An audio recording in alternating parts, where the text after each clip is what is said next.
지난주에 우리는 이 10장 1절부터 11장 18절까지 길게 걸쳐 이렇게 기록된 고넬료의 이야기가 고넬료 회심이라기보다는 고넬료에게 성령이 임한 사건이라고 표현하는 것이 훨씬 더 좋다고 이야기를 했습니다.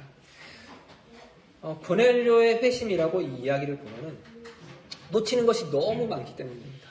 왜냐하면 회심, 그러면 복음주의 전통에서 회심은 늘 구원받는 것을 의미합니다.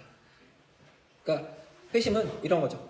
구원받기 바로 직전과 구원받은 직후 사이에 있는 어떤 경계, 그 경계선의 그 지점에서 이루어져야 하는 어떤 행위, 요구되는 행위, 이게 없으면 구원이 성립될 수 없는 어떤 것으로 간주가 되죠. 그래서 회심은 곧 구원받는 것을 의미하는 것이 됐습니다.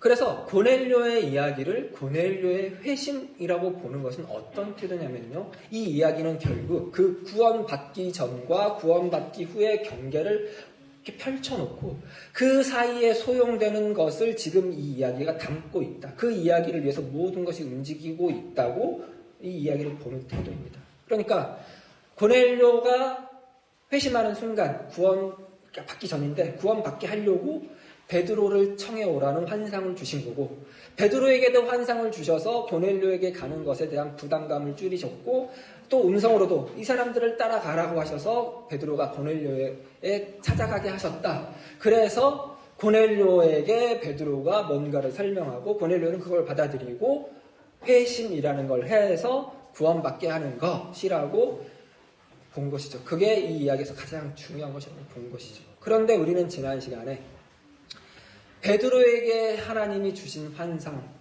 특별히 이 환상을 보고 나서 두 번째 주신 음성, 내가 깨끗하게 한 것을 속되다 하지 말아라 하는 음성을 통해서 그걸 추적해본 결과 고넬료는 이미 하나님께 속한 사람이라는 결론을 얻었습니다.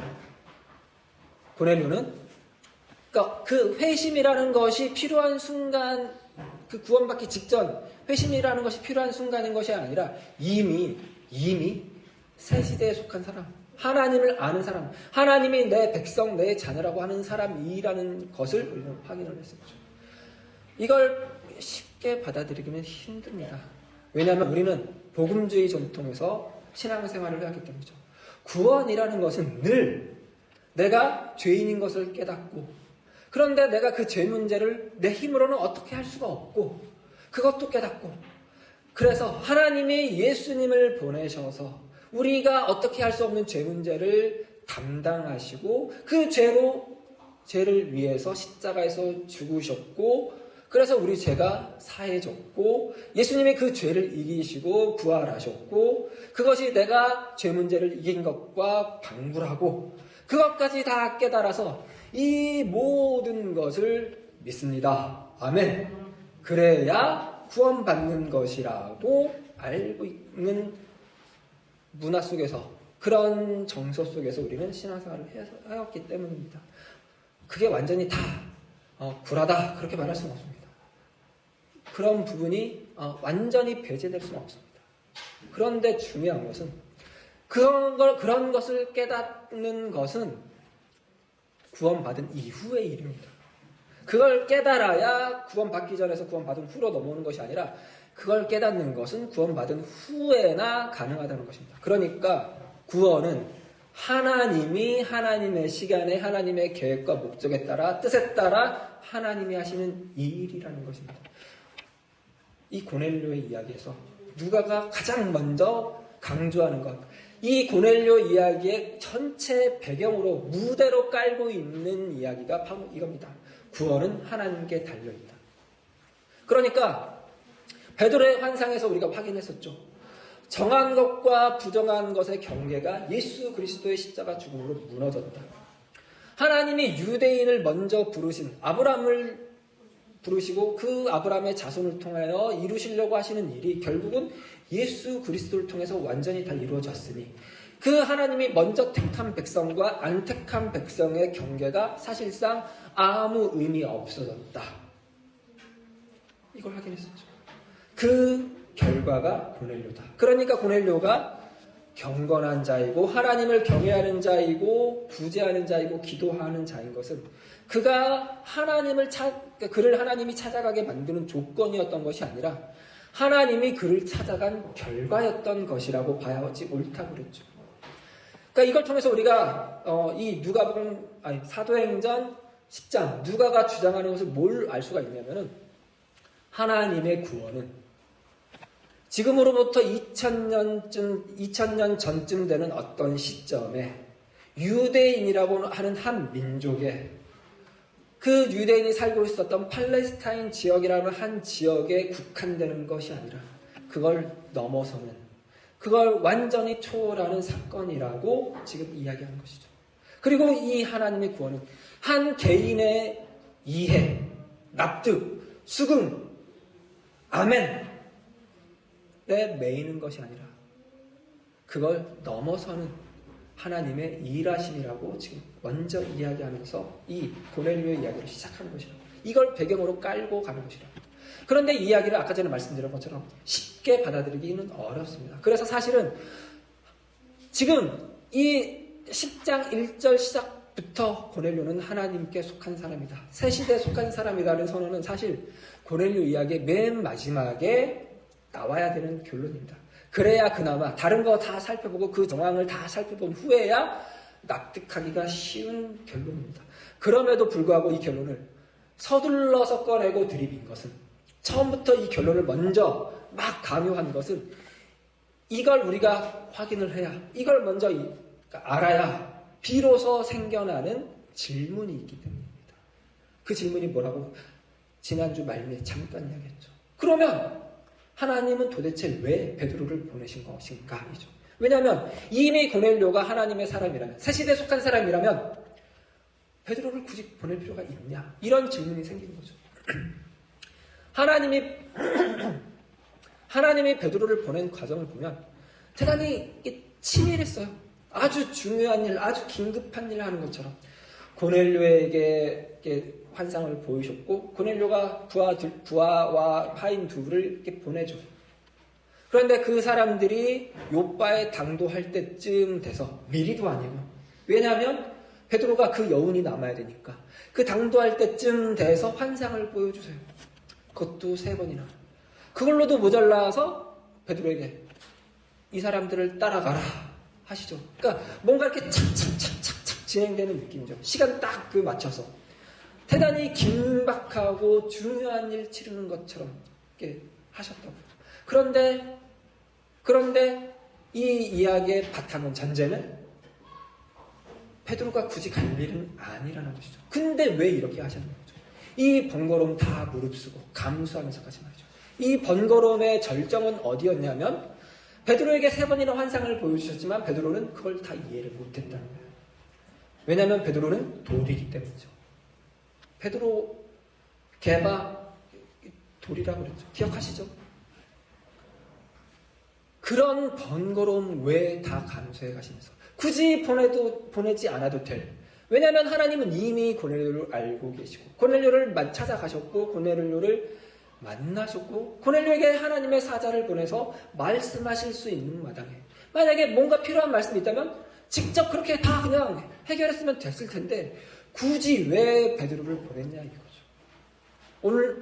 오늘은 베드로를 고넬료에게 보낸 이유를 고넬료의 편에서 살펴볼 것입니다. 이 말은 다음 주에는 베드로의 편에서도 살펴볼 거라는 걸 예고하는 거나 다름없겠죠. 숙제입니다. 왜 베드로 편에서는 베드로를 왜 보내셨을까? 한번 생각해 보기 합니다. 고넬료 편에서 베드로를 보내신 이유에 대한 힌트는 25절에 있습니다. 25절 말씀 같이 읽겠습니다. 마침 베드로가 들어올 때 고넬료가 맞아 발 앞에 엎드려 절하니.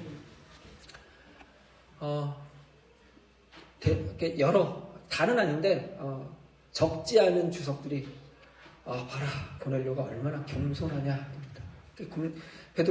고넬료가 이 구원받을 만하다 이거죠. 하나님을 경외하는 자이고 경건한 자이고 기도도 하고 구제도 하는 자이니까 당연히 겸손할 것 아니냐.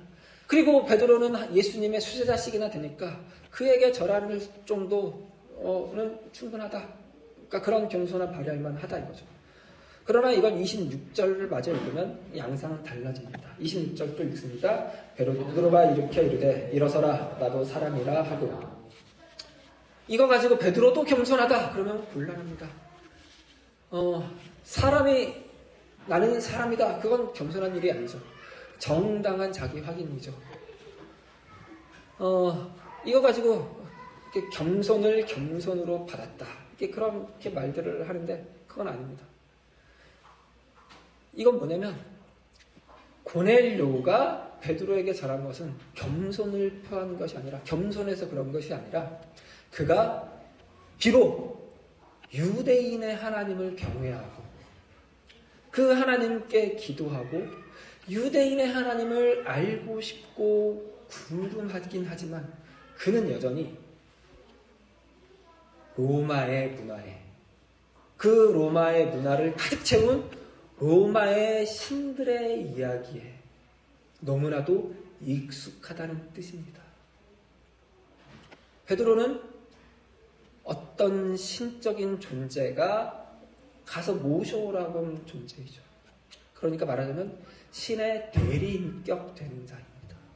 신의 대리인을 만나면 당연히 신을 대하듯 대해야 됩니다. 엎드려온 겁니다. 그렇지 않으면 최악의 경우 어떤 뭐라고 해야 되죠? 액을 당할 수 있습니다. 좋은 쪽으로는 긍정적으로는 복을 받을 수도 있겠죠.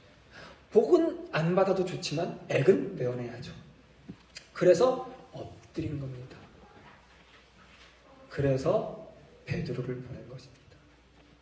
이 구절을 가지고 또 일부, 정말 이거는 극히 일부입니다. 일부 신학자들은 이렇게 말을 하기도 합니다. 봐라! 고넬료는 이렇게 로마 신들을 섬기는데 열심인 사람들 아니었냐? 그런데 그가 로마 신들을 섬기면서도 경건하고 겸손하고 구제도 하는 아주 훌륭한 사람이니까 그런 사람은 하나님이 내버려 두지 않는다. 그런 사람을 하나님이 찾아가셔서 올바른 시인을 알려주셨다. 올바른 길을 알려주셨다. 고넬료는 그렇게 경건하게 살면서 그걸로 구원을 받은 것이다. 이따구로 말을 하는 사람들이 있다고요. 이걸 어떻게 받아들이는지 아시겠죠? 이따구로 한 말이에요. 말도 안 되는 소리예요. 사도행전의 근간은 이 모든 구원은 어디서 나온다고요? 예수께서 오셔서 하신 일, 하신 말씀, 하신 모든 사역, 당하신 죽음, 이것으로만 구원이 천하 만민 중에 다른 이름을 주시지 않았다. 다른 구원받을 만한 이름을 주시지 않았다. 예수로만. 그 예수는 하나님을 대표한, 하나님을 보여준 분이죠. 그 예수를 보내셔서 하신 하나님의 일하심의 결과가 구원인 것이지 다른 종교, 다른 어떤 방법으로는 없다는 것입니다. 그러니까 말하자면 이 고넬료의 그 이전에 있던 신앙, 이전에 있던 로마 신들을 향한 종교적 열심, 이런 것들도 다 포용해줘야 된다. 그러니까 말하자면 종교적 관용, 종교적 포용, 이걸 이 본문이 이야기한 게, 이 구절이 이야기하는 게 아니죠. 여기서 이걸 보고 말면 안 된다고요. 하나님은 분명히 고넬료를 찾아가셨습니다. 하지만 고넬료를 있는 그대로 받아주시는 하나님은 아니라고요. 우리 있는 그대로 받으시는 하나님, 그런 표현, 그런 찬양도 많죠. 하지만 결이 달라요. 우리가 찬양할 때 있는 그대로 받으시는 하나님에서 전제는 뭐냐면 예수 그리스도 십자가예요. 근데 그걸 빼면 안 돼요. 예수 그리스도의 십자가가 있다는 건 뭐냐면 예수 그리스도의 십자가가 대표하는 모든 것으로 다 바꾼다는 뜻이에요. 고넬료를 만나셨어요. 고넬료를 구원하셨어요. 하지만 그걸로 끝이 아니에요. 고넬료를 살리셨으니, 고넬료를 구원하셨으니, 고넬료를 하나님의 자녀가 되게 하셨으니 이제 남은 게 뭐라고요? 하나님의 자녀답게 살게 하는 것이에요. 그러려면 뭘 먼저 해야 돼요? 고넬료가 속해 있었던 이야기에서 떠나야죠. 로마 신들을 섬기는 방식에서, 로마 신들을 섬기는 방식이 만들어낸 모든 문화에서 떠나야죠. 그래서 베드로를 서둘러 보내신 것입니다. 구원받으라고, 구원시키라고가 아니라 내가 이 사람 구원했으니 이제 구원받은 사람답게 살게 도와줘라 인 거죠.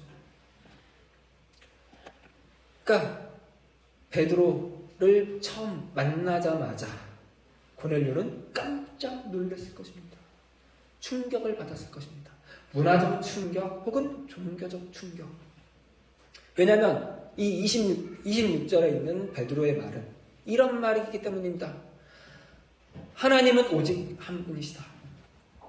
오직 한 분 하나님 외에는 그 어느 누구에게도 경배하지 않는다. 하나님을 닮은 형상조차도 만들지 않는다. 이건 베드로에게는 너무 당연한 일이죠. 그렇죠. 너무 당연한 일이죠. 말하자면 베드로에게는 이게 모국어입니다. 그러니까 고넬료 입장에선 외국어를 배워야죠. 고넬료가 익숙한 모국어를 버리고 베드로를 위시한 그 새로운 신앙 공동체가 가지고 있는 모국어를 배워야죠. 외국어를 배우려면 외국 사람을 만나요. 그 외국어를 하는 사람을 만나야죠. 제일 좋은 건 그 외국어를 모국어로 가진 사람을 만나는 게 제일 좋습니다. 다시 태어난다고, 그 나라에서 태어났다고 그 나라를 말을 하는 건 아니죠. 우리 예빈이가 4살 때 제일 큰 고민 중에 하나가 그거였습니다. 우리 예빈이는 미국에서 태어났죠. 미국 시민권이죠. 그래서 한국에 와서 자랐지만 미국 시민이라는 말을 여러 사람들한테 들어서 자기가 미국 사람인 줄 알고 자랐습니다. 그런데 4살쯤 되자 저기 영어를 말하는 사람들은 영어를 잘하는데 나는 그 영어를 하는 나라에서 태어났다는데 왜 영어를 못할까? 그걸 되게 진지하게 저한테 물어봤었다고요. 왜 못해요? 당연히 못하죠. 한국어를 하는 땅에 와서 한국어만 하는 사람들이랑 사니까 당연하죠. 고넬료가 다시 태어났습니다. 하나님의 백성으로 태어났습니다. 그런데 그 자리에 로마 신들을 섬기는 언어만 하고 사는 사람들과 그 문화 속에서 그 사람들과만 살면 그 어떤 것도 배울 수가 없겠죠. 달라질 수가 없겠죠. 바뀔 수가 없겠죠. 잘할 수가 없겠죠. 성장할 수가 없겠죠. 그래서 베드로를 보낸 것이랍니다. 그 새로운 외국어, 새로운 언어, 새 질서가 만들어낸 언어 배우라. 일단 첫 단계가 뭐라고요? 오직 하나님 한 분만 섬겨야 한다. 하나님은 한 분이시다. 한 분 하나님으로 충분하다. 다른 신 필요 없다. 다른 것 필요 없다. 하나님 한 분으로 모든 것이 충족된다. 그거부터 시작이에요. 그리고 차츰차츰 배우겠죠. 그러면서 잘하겠죠. 하나님에겐 이게 너무 중요한 일이라고. 잘하는 것이. 하나님의 자녀답게, 하나님의 백성답게 잘하는 것이 너무 중요한 일이라고. 그래서 베드로를 보낸 거라고. 베드로는 교회를 대표하는 자로 가는 거죠. 고넬료에게 교회를 보낸 겁니다. 고넬료에게 교회의 일원이 되게 한 겁니다. 고넬료가 교회가 되게 한 겁니다. 성장하라. 이게 하나님의 뜻이며 하나님의 신비이며 하나님의 계획입니다. 그리고 교회가 가진 비밀입니다. 공공연한 비밀입니다. 하나님은 누군가를 구원하는 일, 누군가를 태어나게 하는 일은 오직 하나님만 하시겠다고 성경 전부에서 선언했습니다. 그건 사람들이 할 수 없는 일이라고, 사람들에게 달린 일이 아니라고, 어떤 설득 당함의 절차조차도 필요 없다고 선언하셨습니다. 그건 하나님이 하시겠다 하시면 하시는 일이라고 선언하셨습니다. 그러나 그렇게 구원받은 사람이 성장하는 것, 자라는 것, 하나님의 백성다운 일을 하는 것, 하나님의 백성의 언어를 사용하는 것, 그런 태도를 보이는 것, 그런 것은 교회에게 일임하셨다고 선언하는 것입니다.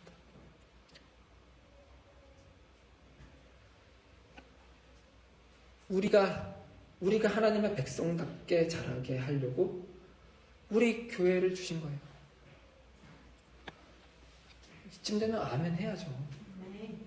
별로 서로 탐탁지가 않은 거예요, 뭐예요. 저는 우리 성도님들 저한테 보내주셔서 감사해요. 뻥 같아요? 진짜예요. 성도님들 보면서 오늘 우리 진짜 오랜만에 대표가 됐는데 저는 이 기도 드리면서 이 생각했어요. 이건 내가 듣는 설교다. 이 순서가 있는 게 참 좋아요. 저도 자라요. 우리 성도님 때문에 저도 자라요. 나를 제외한 모든 성도님들이 나를 자라게 하려고 하나님이 보내신 분인 거예요. 그 교회를 약간 또 좁혀볼까요? 나를 자라게 하려고 나를 제외한 다른 내 가족 구성원이 하나님이 보낸 분들이라. 나를 자라게 하려고.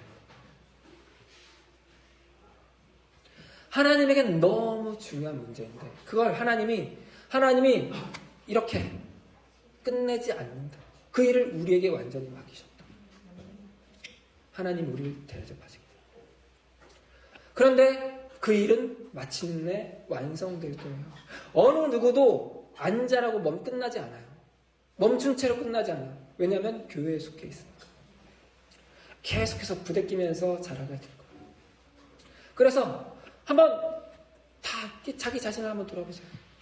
우리에게 원래 우리가 속해 있는 모국어가 어떤 거예요?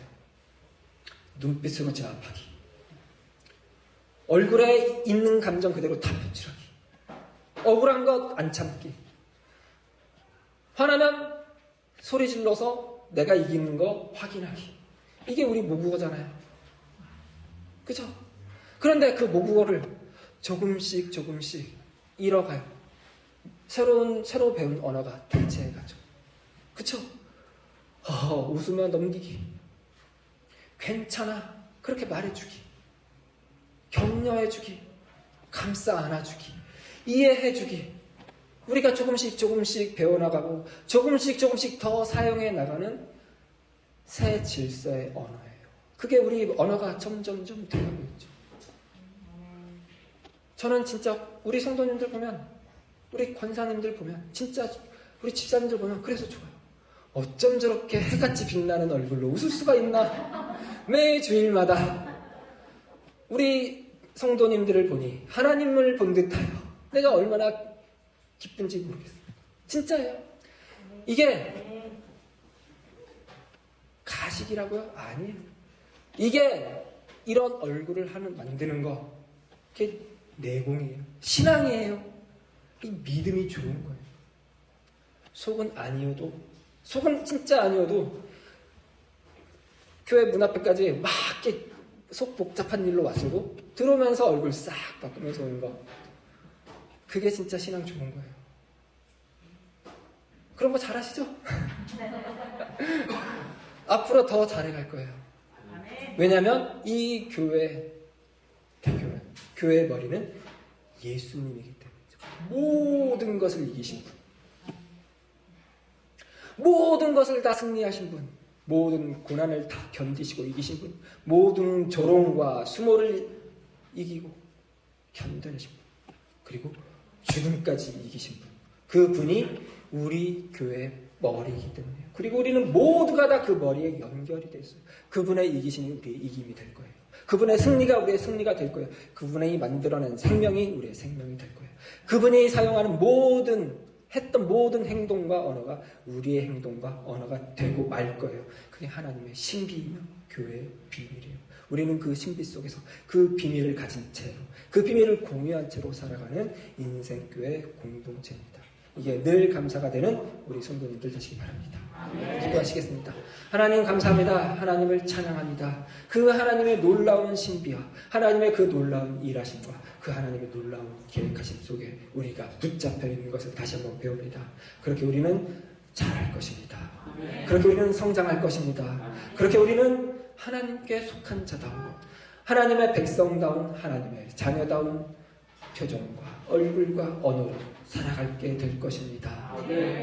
그리고 그 모든 것들이 우리에게 참된 행복을, 참된 평안을, 참된 평화를, 참된 사랑을 만들어줄 것을 믿습니다. 감사드리며 예수 그리스도 이름으로 기도드렸습니다. 아멘.